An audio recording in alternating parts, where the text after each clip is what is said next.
Silence mortel au village. Je n'avais jamais eu peur du silence avant de venir ici. Pourtant, dès ma première nuit dans ce village déserté, j'ai senti quelque chose d'étrange dans l'air, comme si chaque pierre, chaque brise, retenait son souffle. Je m'étais installé pour écrire, pensant que l'isolement m'aiderait à trouver l'inspiration, mais c'est autre chose que j'ai découvert. Au centre de la place, 3 statues de pierre trônaient, figées dans des poses solennelles. La première nuit, je les ai observées depuis la fenêtre de mon grenier, notant leur disposition.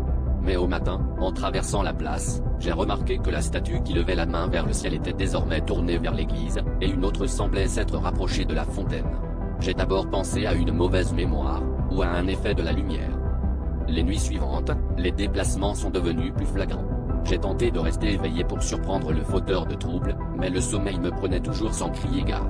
Un matin, j'ai trouvé des empreintes de pas autour des statues, profondes, comme si la pierre elle-même s'était enfoncée dans la terre molle. J'ai senti la peur me ronger, une peur sourde, viscérale, ancrée dans l'idée que quelque chose d'incompréhensible se jouait sous mes yeux. La dernière nuit, j'ai placé un miroir en face de la fenêtre, espérant surprendre leur mouvement. À l'aube, ce n'est pas le reflet des statues que j'ai vu, mais le mien, figé, la bouche ouverte dans un cri muet.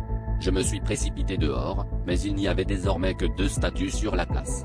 La troisième, c'était moi, capturé dans la pierre, condamné à attendre, chaque nuit, la venue du prochain habitant.